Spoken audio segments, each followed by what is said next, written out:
ಯಾವ್ದು ಹಸ್ಕಿ ನಾಯಿನ ಏನೋ ನೋಡೋದು. ಹೇ ಇಲ್ಲ, ಅದು ಹಸ್ಕಿ ಅಲ್ಲ, ಬನ್ನೇರುಘಟ್ಟ ಝೂನಲ್ಲಿರೋ ಕರಡಿ. ನಾವು ಬನ್ನೇರುಘಟ್ಟ ಝೂಗೆ ಹೋಗುವಾಗ ಮಾಡಿರೋ ಮಿಸ್ಟೇಕ್ನ ನೀವು ಮಾಡಕ್ಕೆ ಹೋಗ್ಬೇಡಿ. ಆ ಮಿಸ್ಟೇಕ್ ಏನು ಅಂತ ಹೇಳ್ತೀನಿ, ವಿಡಿಯೋನ ಕಂಪ್ಲೀಟ್ ಆಗಿ ನೋಡಿ. ಏನು ಅಂತ ಅಂದರೆ, ನಾವು ಹೋಗಿದ್ದು ವೀಕೆಂಡಲ್ಲಿ ಹೋದ್ರೆ ತುಂಬ ಕ್ರೌಡ್ ಇರುತ್ತೆ, ಟಿಕೆಟ್ ಕೂಡ ಬುಕ್ ಮಾಡೋಕ್ಕಾಗಲ್ಲ. ಸೊ ನಾವು ಡಿಜಿಟಲ್ ಸ್ಕ್ರೀನ್ನ ಯೂಸ್ ಮಾಡ್ಕೊಂಡು ಟಿಕೆಟ್ ಬುಕ್ ಮಾಡ್ಕೊಂಡ್ರಿ. 2 ಪರ್ಸನ್ಸ್ಗೆ ನಮಗೆ 840 rupees ಆಯಿತು.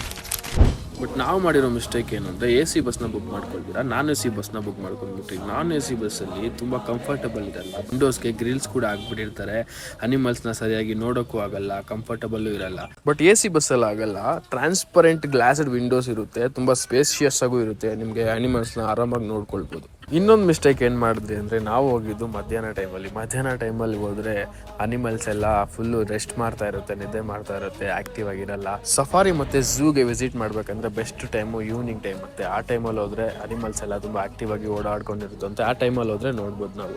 ನೆಕ್ಸ್ಟ್ ಟೈಮ್ ಏನಾದರೂ ನೀವು ಝೂ ಮತ್ತು ಸಫಾರಿಗೆ ಹೋಗೋ ಪ್ಲಾನ್ ಇದ್ದರೆ ಈ ಯಾವುದೇ ಮಿಸ್ಟೇಕ್ನ ನೀವು ಮಾಡೋಕ್ಕೆ ಹೋಗ್ಬೇಡಿ. Thank you.